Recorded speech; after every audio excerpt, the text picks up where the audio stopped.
અરવિંદ કેજરીવાલ 3 દિવસ માટે ગુજરાત આવેલા છે અને આ 3 દિવસ ગુજરાતની અંદર અરવિંદ કેજરીવાલે ખેડૂતોની રાજનીતિ કરી છે. આ ખેડૂતોની રાજનીતિનો જવાબ જે છે એ ભારતીય જનતા પાર્ટીએ મુંહતોડ આપ્યો છે. શું કહ્યું ભારતીય જનતા પાર્ટીના નેતા, તેની વાત પણ કરીશું આ વિડીયોમાં. સાથે સાથે ચર્ચા કરીશું કે જયેશ રાદડિયા અને નરેશ પટેલ આ બંને એક સાથે દેખાયા તો ખરા, પણ શું ખરેખર આ બંને જે મનમાં વાત ચાલી રહી છે એને ભૂલીને હવે સમાજ માટે આગળ વધી રહ્યા છે કે પછી બંને જણા પોતપોતાની રાજનીતિ કરી રહ્યા છે, તેની પણ વાત આ વિડીયોમાં કરીશું. અને સાથે સાથે મનસુખ વસાવા અને ચૈતર વસાવા, મનસુખ વસાવાએ ભ્રષ્ટાચારના આરોપ લગાવ્યા અને ચૈતર વસાવાએ વળતો જવાબ આપી દીધો અને કહ્યું કે માનહાનિનો કેસ કરીશું. શું છે આખો મામલો, તેની વાત આ વિડીયોમાં. નમસ્કાર, હું છું ગોપી ગાંગર અને આપ જોઈ રહ્યા છો નિર્ભય ન્યૂઝ.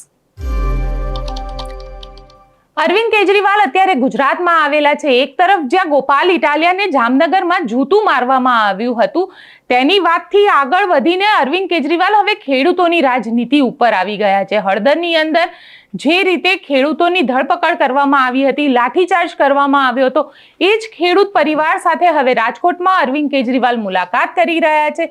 ત્યાં આગળ ખેડૂતોની વાતો પણ સાંભળી રહ્યા છે. ખેડૂતો શું પોતે કમ્પ્લેન લઈને આવી રહ્યા છે તે પણ અહીંયા આગળ સાંભળી રહ્યા છે. પણ સ્પષ્ટ કહી દેવાનું, કારણ કે અરવિંદ કેજરીવાલને હવે આ ખેડૂતો થકી ગુજરાતની ગાંધીનગરની ખુરશી દેખાઈ રહી છે.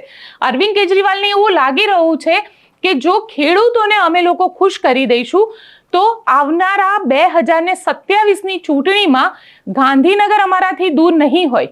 પરંતુ અરવિંદ કેજરીવાલને અહીંયા આગળ એટલું પણ કહેવાનું કે તમે ભલે ખેડૂતો થકી આ રસ્તો શોધી રહ્યા હોય, માત્ર ને માત્ર આમ આદમી પાર્ટીનું જો ક્યાંય થોડું ઘણું પણ વર્ચસ્વ દેખાતું હોય તો એ સૌરાષ્ટ્રમાં છે. કારણ કે ગોપાલ ઇટાલિયાની જીત બાદ આખી આમ આદમી પાર્ટી જે છે એ અલગ ગેલમાં અત્યારે ચાલી રહી છે. આમ આદમી પાર્ટીને એવું લાગી રહ્યું છે કે તેઓ સૌરાષ્ટ્ર જીતી ગયા છે, પણ હજી ઘણી મહેનત કરવાની છે. કારણ કે ભારતીય જનતા પાર્ટીએ પોતાની જે રણનીતિ છે તેની શરૂઆત પણ નથી કરી. આજે આમ આદમી પાર્ટીના અરવિંદ કેજરીવાલ ખેડૂતો સાથે સંવાદ કર્યો, ખેડૂતોની વાત સાંભળી અને ત્યારબાદ ખેડૂતોને કહી દીધું કે અહીંયા આગળ ખૂબ શોષણ થઈ રહ્યું છે અને ક્યાંક ખેડૂતો થકી તેઓ ગાંધીનગર જોઈ રહ્યા છે. પણ ભારતીય જનતા પાર્ટીના ભરત બોગરાએ અરવિંદ કેજરીવાલને અહીંયા જવાબ પણ આપ્યો છે અને કહ્યું છે કે આ સપના જોવાના બંધ કરી દે અરવિંદ કેજરીવાલ, કારણ કે ગુજરાતમાં જે વિકાસ થયો છે, જે રાજનીતિ ચાલી રહી છે એ ભારતીય જનતા પાર્ટી થકી છે. સાંભળીએ અરવિંદ કેજરીવાલ અને ભરત બોગરા બંનેને. सबसे पहले आपको सलाम करना चाहता हूँ दिल से. आप लोग अपनी लड़ाई नहीं लड़ रहे हैं, आप लोग पूरे गुजरात की लड़ाई लड़ रहे हैं. आप गुजरात के गरीब खेडूतों की लड़ाई लड़ रहे हैं, गरीब किसानों की लड़ाई लड़ रहे हैं. एक टाइम ऐसा था जब हमारा भारत देश गुलाम था. 150 साल गुलाम रहा. 150 साल तक अंग्रेजों ने हमारे देश पे राज किया और इतने ताकतवर थे अंग्रेज. एक टाइम ऐसा लगता था कि देश कभी आजाद नहीं हो सकता. अंग्रेजों को यह गरूर था, अंग्रेजों को अहंकार था कि भारत के लोग हमेशा हमारे कब्जे में रहेंगे. अंग्रेजों को यह गुमान था कि भारत कभी आजाद नहीं होगा. लेकिन गुजरात के गांधी और सरदार पटेल ने मिलकर पूरे देश को आजाद कराया था. आज 30 साल से गुजरात के ऊपर बीजेपी की सरकार है, भाजपा की सरकार है. इन लोगों को भी गरूर हो गया है, इन लोगों को भी अहंकार हो गया है, इन लोगों को भी ऐसा लगता है कि हमें कोई हटा नहीं सकता. इसीलिए डंडे के बल पे, आंसू गैस के बल पे, जेल एफआईआर के बल पे लोगों को कंट्रोल करना चाहते हैं. लेकिन अब गुजरात की जनता के मन से धीरे धीरे डर खत्म होता जा रहा है. मैं पिछले महीने गुजरात आया था आप लोगों से मिलने के लिए. मुझे पता चला कि हड़दड़ के अंदर किस तरह से लाठीचार्ज किया गया, किस तरह से दमन किया गया, आंसू गैस के गोले छोड़े गए, झूठे एफआईआर किए गए, लोगों को जेल में डाला गया. मेरा मन नहीं किया, मेरा मन नहीं माना. दिल्ली से स्पेशली मैं आप लोगों से मिलने के लिए आया, मुझे मिलने नहीं दिया आप लोगों से. मुझे मिलने नहीं दिया आप लोगों से। आपके लिए अलग स्टेज बनाया गया था जहां पे हमारी सभा हुई थी, वो स्टेज तोड़ दिया पुलिस भेज के इन लोगों ने। फिर मैं जनता के बीच में गया, मुझे जनता में आप लोगों से मिलने के लिए नहीं दिया गया। तो आज मैंने इनको, अपने नेताओं को बोला कि अलग से एक हॉल बुक करके केवल और केवल आपके परिवार के लोगों को बुलाया जाए, जहां पे मैं आप लोगों से मैं मिल सकूं। जब अंग्रेज गए थे 1942 में आंदोलन छेड़ा था गांधी जी ने, अंग्रेजों भारत छोड़ो। ये जो हड़दड़ का आंदोलन है, ये आंदोलन भाजप गुजरात छोड़ो आंदोलन साबित होने जा रहा है। સર કેજરીવાલ ગુજરાતના પ્રવાસે છે ને રાજકોટની અંદર એને ઘણા બધા આક્ષેપો ભાજપ ઉપર ગુજરાત સરકાર ઉપર કર્યા છે. કેજરીવાલનું એક જ કામ છે, જોરથી બોલવું, જુઠ્ઠું બોલવું અને લોકોને ભ્રમિત કરવા. હું વારંવાર કહું છું કે ગુજરાતની શાંતિ અને સલામતી ડોળવાના શાંત પાણીમાં પથરા નાખવા માટેનું આખી ટીમ કામ કરી રહી છે. મને બરાબર યાદ છે કે કેજરીવાલજી એમ કહે છે કે ભાજપ કોંગ્રેસ એક સિક્કાની બે બાજુ છે. કેજરીવાલજી, આ ગુજરાત છે, આ ગુજરાતીઓ છે, બધા જ જાણે છે કે 2024ની લોકસભાની ચૂંટણી આપ ઇન્ડીના સાથીદાર તરીકે લડ્યા છો આખા દેશમાં. આપ રાહુલજી અને સોનિયાજીના બંગલા પર જઈને ખીર સુરમાં ખાવ છો, સાથે વળીને ગળે મળો છો અને ભાજપને હરાવવા માટે આખા દેશમાં ષડયંત્રો અનેક પ્રકારના આપને કોંગ્રેસની આગેવાનીમાં કર્યા હતા. અને આપ અમને સર્ટિફિકેટ આપવા માટે ગુજરાત આવશો કે ભાજપ કોંગ્રેસ એક છે, એ ગુજરાતની જનતા જાણે છે. બીજી વાત રહી, આપ એમ કહો છો કે ભારતીય જનતા પાર્ટી અહંકારી છે. ચોક્કસપણે કાયદો અને વ્યવસ્થા કોઈ હાથમાં લેશે તો એની પર કાયદાનું કામ કરતું છે, સરકારનું કામ છે. પણ આપ એમ કહો છો કે મારા પર પણ ખોટા કેસો કરે છે. નામદાર સુપ્રીમ કોર્ટ અને હાઈકોર્ટ તમને જામીન ન આપી શકે એ પ્રકારના ઓફેન્સ તમારા પર છે. આજે પણ તમારા કેસો કોર્ટમાં પેન્ડિંગ છે, આપ જામીન પર છો. આપે દિલ્હીની જનતાને કીધું હતું કે અમે આમ આદમીની સરકાર બનીશું. આપે જે રીતે શીશ મહેલો બનાવ્યા, કરોડો રૂપિયાના કરપ્શનો દિલ્હીમાં કર્યા, દિલ્હીની લિકર પોલિસીમાં એટલા બધા પુરાવા આપની વિરુદ્ધના કોર્ટમાં રજૂ છે. એ તપાસની એજન્સી પર પણ આપને શંકાઓ છે. દેશની જનતા બધી વાતને જાણે છે, ગુજરાતની જનતા પણ જાણે છે. આપ આપના કેરેક્ટરને ગુજરાતની અંદર સાચું સાબિત નહીં કરી શકો, એટલા માટે કે આપે મનીષ સિસોદિયાની વાત કરી. મનીષજીને આપે જે કૌભાંડો દિલ્હીમાં કર્યા છે, સમગ્ર દેશની જનતા જાણે છે. કોર્ટના ચોપડાઓ પર ઓન રેકોર્ડ પુરાવા છે. ત્યારે આ પ્રકારની વાતો કરીને ગુજરાતની જનતાઓ ક્યારેય તમારી વાતમાં નહીં આવે. ગુજરાતમાં છેલ્લા 30 વર્ષમાં શાંતિથી ગુજરાતનો ડેવલપમેન્ટનું કામ ગુજરાતની ભારતીય જનતા પાર્ટીની સરકાર આદરણીય નરેન્દ્રભાઈ મોદી સાહેબના નેતૃત્વમાં કરી રહી છે. આજે ગુજરાત માટે ઐતિહાસિક દિવસો આવી રહ્યા છે કે ગુજરાતના એ કિસાનોની વાત હોય તો 10,000 કરોડનું ઐતિહાસિક પેકેજ આપ્યું. એ ગુજરાતના કોમનવેલ્થ ગેમની વાત આવતી હોય તો આખા વર્લ્ડની ગેમ જો ગુજરાતમાં લાવી શકતા હોય તો નરેન્દ્રભાઈ મોદી અને અમિતભાઈ શાહ એ ગુજરાત માટે જે કામ કરે છે, એ કેજરીવાલ દિલ્હીમાં ગુજરાતને ગાળો દેશે, એ કેજરીવાલ ગુજરાતીઓને દિલ્હીમાં ગાળો દેશે. અને હવે એમને ગુજરાતની સિમ્પથી જોઈએ છે. કેજરીવાલજી, તમારા બહુમુખી ચહેરાને ગુજરાતીઓ સારી રીતે ઓળખે છે. એમાંય તમે સૌરાષ્ટ્રમાં આવવાની ભૂલ નહીં કરતા.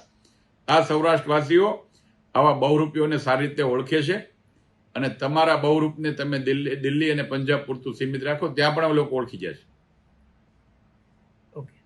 ગોપાલ ઇટાલિયાને જૂતું પડ્યું પછી ક્યાંક ને ક્યાંક આમ આદમી પાર્ટી આરોપ લગાવી રહી હતી કે ભાજપના ઈશારે કોંગ્રેસના ગઠબંધન સાથે આ જૂતું મારવામાં આવ્યું. કોંગ્રેસ આરોપ લગાવી રહી છે કે આમ આદમી પાર્ટી અને ભાજપ એકની એક છે અને નામ કોંગ્રેસનું આપી રહી છે.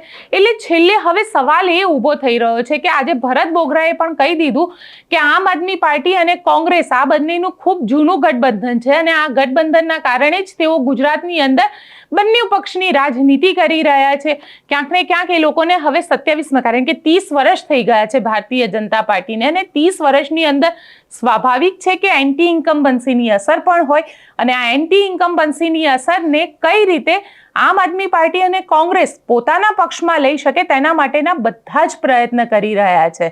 આમ જોવા જઈએ તો જિગ્નેશ મેવાણી દારૂ અને ડ્રગ્સનો મામલો લઈને આવ્યા, પણ તેમાં પણ ક્યાંક ને ક્યાંક જિગ્નેશ મેવાણીને એવું લાગી રહ્યું છે કે જો દારૂ અને ડ્રગ્સના મુદ્દે બોલવામાં આવશે તો ચોક્કસથી જનતા અમારી સાથે જોડાશે, અને તેનું પરિણામ પણ કદાચ જિગ્નેશ મેવાણીને એટલા માટે મળ્યું કે ઘણી બધી મહિલાઓની કમ્પ્લેન્ટ છે કે ગુજરાતની અંદર દારૂ જે છે એ બેફામ વેચાઈ રહ્યો છે. આ દારૂ ઉપર ક્યાંક ને ક્યાંક રોક લગાડવો પડે.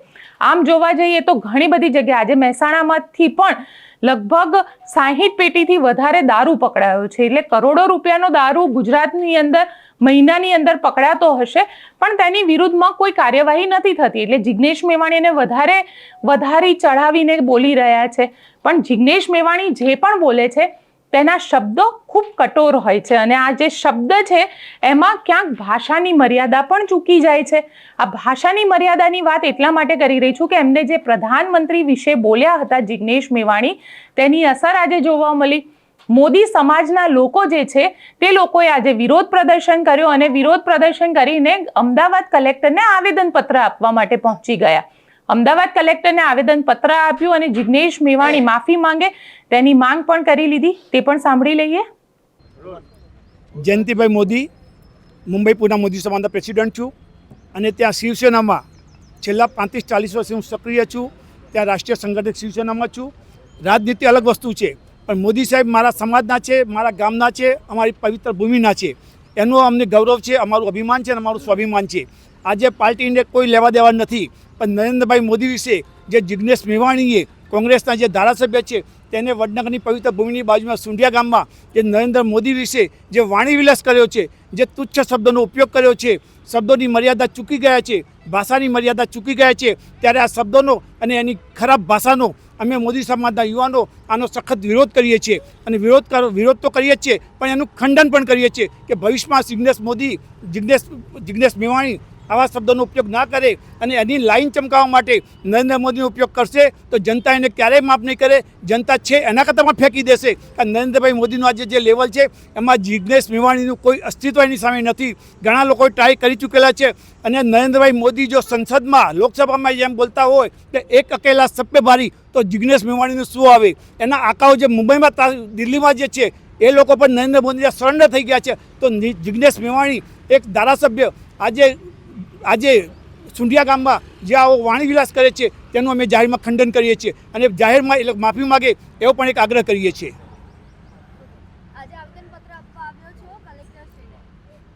આજે અમે લોકો થોડાક યુવાન મિત્રો કે જેમના અંતરમાં ખૂબ જ દાંત છે, ખૂબ જ ગુસ્સો છે. અમારો સમાજ આજે 2-5 હજાર માણસમાં પણ આવી શકતો હતો, પણ અમે ખાલી પ્રતિકારાત્મક એનો વિરોધ કરવા માટે આજે 25-30 યુવાનો આજે આવેદનપત્ર આપવા સરકારશ્રીમાં કલેક્ટરશ્રીને આવેલા છીએ, અને અમારો વિરોધ દર્શાવી આવેદનપત્ર આપીશું, અને એની જાહેરમાં નોંધ લે એવી પણ અમે એક અપેક્ષા રાખીએ છીએ, અમે આશા રાખીએ છીએ. હવે વાત કરી લઈએ સૌરાષ્ટ્રમાં ચાલતી પાટીદાર સમાજની રાજનીતિ. આમ તો આ મુદ્દો ગઈકાલનો છે કે ગઈકાલે નરેશ પટેલ અને જયેશ રાદડિયા આ બંને જણા સાથે મળ્યા, ગળે ભેટ્યા, અને આ બધાની વચ્ચે જે ચહેરો આપણને દેખાયો એ જીતુ વાઘાણીનો દેખાયો. આમ તો મુખ્યમંત્રી ભૂપેન્દ્ર પટેલ પણ ખોડલધામના મંચ ઉપર હતા, પરંતુ જ્યારે નરેશ પટેલ અને જયેશ રાદડિયા વચ્ચે એ સમાધાન કરાવવાની વાત આવી ત્યારે જીતુ વાઘાણી ત્યાં હતા, અને જીતુ વાઘાણીની હાજરીમાં બંને જણા ગળે મળ્યા. આ દ્રશ્ય ઘણા બધા લોકોને ગળે પણ ન ઉતર્યું. એટલા માટે ગળે ન ઉતર્યું, આમ જોવા જઈએ તો પાટીદાર સમાજ એવું કહે છે કે સમાજ છે એટલે બધાએ એક સાથે રહેવાનું છે. જયેશ રાદડિયા કહી રહ્યા છે કે હું રહીશ કે નહીં રહું, પણ ખોડલધામ ચોક્કસ રહેશે, અને ખોડલધામ જે છે એમની આસ્થાનું સ્થાન છે, પાટીદારોની આસ્થાનું સ્થાન છે, અને એટલા માટે જ ખોડલધામ રહેશે. આવી વાત જયેશ રાદડિયાએ કરી. પણ અહીંયા આગળ રાજનીતિને જરા સમજી લઈએ. સમજવાનું એ છે કે જે રીતે સૌરાષ્ટ્રની અંદર આમ આદમી પાર્ટી પોતાનો પગ પેસારો કરી રહી છે, અને એમાં પણ ખાસ કરીને વિસાવદરની ચૂંટણીમાં ગોપાલ ઇટાલિયાની જીત, અને ત્યારબાદ ગોપાલ ઇટાલિયાની નરેશ પટેલ સાથેની મુલાકાત, આ બંને વસ્તુ જે છે તે ખૂબ લોકોને અસર કરી ગઈ. અને જે રીતે સૌરાષ્ટ્રની અંદર આમ આદમી પાર્ટી આગળ વધી રહી છે, ભારતીય જનતા પાર્ટીને પણ એવું લાગ્યું ક્યાંક કે આને રોકવી હશે તો નરેશ પટેલ અને પાટીદાર જેટલી પણ ધાર્મિક સંસ્થાનો છે તેની મદદ ચોક્કસથી લેવી પડશે, અને એટલા જ માટે કદાચ આ એક સૌથી સરળ રસ્તો જે છે એ સરકારને લાગ્યો હશે, ને એટલા જ માટે જીતુ વાઘાણી જે છે એ સ્વયં ત્યાં આગળ ગયા હતા. ખુદ મુખ્યમંત્રી ભૂપેન્દ્ર પટેલ ત્યાં આગળ હતા, કાર્યક્રમ તો ભૂપેન્દ્ર પટેલનું બહુમાન કરવાનો હતો, પરંતુ આ આખા કાર્યક્રમમાં નરેશ પટેલ અને જયેશ રાદડિયા આ બંને જણાની હાજરી જે હતી તે પણ ખૂબ સૂચક હતી. બંને જણા એકબીજાને ગળે મળ્યા તે ક્યાંક રાજનીતિની જરૂરત હોય તેવું પણ લાગતું હતું. અને સૌથી મહત્વની વસ્તુ કે આખો ઘટનાક્રમ ઘટ્યા પછી શું જયેશ રાદડિયાના સમર્થક જે છે એ નરેશ પટેલને પોતાના માનશે અને નરેશ પટેલના સમર્થક જે છે એ જયેશ રાદડિયાને પોતાના માનશે? એ સૌથી મોટો સવાલ છે. આ આખા ઘટનાક્રમ પછી જે ત્યાં આગળ પાટીદાર સમાજના લોકોએ ઇન્ટરવ્યુ આપ્યો હતો તેને સાંભળી લઈએ. લેવા પટેલનું જે કઈ માન સન્માન છે વિશ્વ લેવલે આગળ વધી રહ્યું છે, ત્યારે માના ધામમાં નરેશભાઈ અને જયેશભાઈ ગળે મળ્યા અને જે વાતો વહેતી હતી એ વાતનું પૂર્ણ વિરામ આજે થયું છે. ઘણી વખત જે વાતો વહેતી હોય છે એનાથી વિપરીત હોય છે, અને આ અમારા બધા વડીલો, અમારા શ્રેષ્ઠીઓ જે કાયમ સમાજના કામમાં એક થઈને કામ કરે છે. નરેશભાઈના નેતૃત્વની અંદર હું ને જયેશ તો નાના છીએ, એની પાસે બાળકો કે એમના દીકરાની ઉંમરે અમારી છે, ત્યારે એ અમારા વડીલ કાયમ રહ્યા છે. એટલે આવી કોઈ વાતો ઉપર મારી વિનંતી છે કે સમાજનું કામ હોય, સેવાનું કામ હોય ત્યારે જયેશ પણ મોખરે હોય છે અને નરેશભાઈ પણ મોખરે હોય છે. જ્યાં જે કહે એ પ્રકારે સમાજને ગમે એ પ્રકારનું કામ કરવા માટે ભાઈ કૌશિક હોય, કમલેશભાઈ હોય કે પ્રફુલભાઈ હોય કે મનસુખભાઈ હોય, અમે હંમેશા તત્પર હોઈએ છીએ. એનું ઉત્તમ ઉદાહરણ ખોડાધામથી આપણે મળ્યું છે. Thank you. સ્પષ્ટ છે કે ભારતીય જનતા પાર્ટીને સૌરાષ્ટ્ર દેખાઈ રહ્યું છે અને સૌરાષ્ટ્રની અંદર 48 સીટ છે. આ 48 સીટોની અંદર જો આમ આદમી પાર્ટી ક્યાંય પણ થોડું પણ ડેમેજ કરે તો ભારતીય જનતા પાર્ટીને ખૂબ મોટું નુકસાન થઈ શકે છે. અને તેનું પરિણામ જો એક સીટથી ભારતીય જનતા પાર્ટીએ જોઈ લીધું હોય કે ગોપાલ ઇટાલિયાના જીતવાથી આમ આદમી પાર્ટી કઈ રીતે નાકમાં દમ કરી શકે છે, તો તેની અસર જો સૌરાષ્ટ્રમાં 2 થી 3 કે 5 સીટ આવી જાય તો આમ આદમી પાર્ટી શું ન કરી શકે? કદાચ તે વિચાર માત્રથી જ ભારતીય જનતા પાર્ટીએ નરેશ પટેલ અને જયેશ રાદડિયા વચ્ચે સમાધાન કરાવવાનું વિચાર્યું હશે, એવું અત્યારે ત્યાંની જનતા કહી રહી છે. ખેર, વાત કરી લઈએ ચૈતર વસાવા અને મનસુખ વસાવાની. આમ તો આદિવાસી વિસ્તારના આ 2 નામ છે અને આ બંને નામ સતત ચર્ચામાં રહ્યા કરે છે. મનસુખ વસાવા સાંસદ, ચૈતર વસાવા ડેડિયાપાડાના આમ આદમી પાર્ટીના ધારાસભ્ય. ચૈતર વસાવા ઉપર હવે મનસુખ વસાવાએ આરોપ લગાવ્યો છે. અત્યાર સુધી મનસુખ વસાવા તેમની બહુ ખૂબ શાંતિથી સંભાળતા હતા અને ઘણી બધી જગ્યાએ એવું પણ કહેતા, કારણ કે મારા જ ઇન્ટરવ્યુમાં મનસુખ વસાવા એવું બોલ્યા હતા કે જો ભારતીય જનતા પાર્ટીમાં ચૈતર વસાવાને આવવું હોય તો તેમના માટે હું પોતે ખુરશી ખાલી કરી દેવા માટે તૈયાર છું, મારો તો ભાણિયો છે. આવી પણ વાત મનસુખ વસાવા કહેતા હતા. પણ હવે મનસુખ વસાવાએ ચૈતર વસાવાને પોતાના દુશ્મન હોય એવું માની લીધું લાગે છે. એટલા માટે લાગી રહ્યું છે કારણ કે જે રીતે કોંગ્રેસે દારૂના મુદ્દાની શરૂઆત કરી, આમ આદમી પાર્ટી એને સમર્થનમાં આવી અને આ સમર્થનમાં આવ્યા બાદ ભારતીય જનતા પાર્ટી અને ખાસ કરીને પોલીસે નિરંજન વસાવાના ભાઈને જે રીતે પકડ્યો, ત્યારબાદ નિરંજન વસાવાએ બુટલેગર દ્વારા હુમલાનો આરોપ લગાવ્યો, ચૈતર વસાવાએ પોલીસમાં ફરિયાદ કરી. આ બધું જ જોતા કદાચ ભારતીય જનતા પાર્ટીને એવું લાગી ગયું હશે કે હવે ચૈતર વસાવાનો તોડ શોધવો ખૂબ જરૂરી છે. અને સતત છેલ્લા 2-3 દિવસથી ભારતીય જનતા પાર્ટી ચૈતર વસાવા ઉપર એક બાદ એક આરોપ લગાવે છે. પહેલા નીલ રાવ જે નર્મદા જિલ્લાના પ્રમુખ છે તેમના દ્વારા આરોપ લગાવવામાં આવ્યો અને હવે મનસુખ વસાવા દ્વારા આરોપ લગાવવામાં આવ્યો. અને આવો આરોપ પણ જેવો તેવો નથી, કરોડો રૂપિયાના ભ્રષ્ટાચારનો આરોપ છે. અને તેમાં પણ મનસુખ વસાવાએ ભારતીય જનતા પાર્ટીના નેતાનું નામ લીધા વગર આરોપ લગાવ્યો છે કે ચૈતર વસાવા આવા નેતાઓની સાથે મળીને કરોડો રૂપિયાનો ભ્રષ્ટાચાર કરી રહ્યા છે. ચૈતર વસાવાએ એનો જવાબ પણ આપ્યો. આજે ચૈતર વસાવાએ પ્રેસ કોન્ફરન્સ કરી, ગાંધીનગરમાં પ્રેસ કોન્ફરન્સ યોજી. તમે એ પણ સમજો કે ગાંધીનગરની અંદર આ પ્રેસ કોન્ફરન્સ કરવાનું કારણ શું? કારણ કે જો નર્મદા જિલ્લામાં કરી હોત તો ઘણા બધા એવા મીડિયા હતા કે જે એમના ન્યૂઝ ન લેત. તો હવે ચૈતર વસાવાએ ગાંધીનગરમાં આવીને પ્રેસ કોન્ફરન્સ કરી તાકી બધા જ ન્યૂઝ ચેનલવાળા એમના જે સમાચાર છે તેને પબ્લિશ કરે, કારણ કે મનસુખ વસાવાએ તો સીધો આરોપ લગાવી દીધો છે. સાંભળીએ મનસુખ વસાવા અને ચૈતર વસાવા આ બંને જણા શું કહી રહ્યા છે. છતાં કેટલાક લોકો કોઈ ને કોઈ પ્રકારે એ રાજનીતિમાં હોય પણ એ પણ કંઈક મર્યાદા હોય. એને રાજનીતિમાં બધું જ હોઈ શકે છે, વિરોધ પક્ષ તરીકે ટીકા ટિપ્પણી બધું જ કરવાનો એને અધિકાર છે. પરંતુ ગુજરાતમાં છેલ્લા 1 વર્ષથી હું જોતો આવ્યો છું કે આમ આદમી પાર્ટીના કેટલાક નેતાઓ આખા ટ્રાઇબલ વિસ્તારની અંદર અલગ અલગ તાલુકામાં અલગ અલગ જિલ્લાઓમાં પ્રવાસ કરે છે અને આખા ગુજરાતમાં એમની એક ટીમ વ્યાપેલી છે, તાલુકે તાલુકે જિલ્લે જિલ્લે આમ આદમી પાર્ટીના. હું તો કહું એક પ્રકારના એજન્ટ પ્રકારના લોકો છે.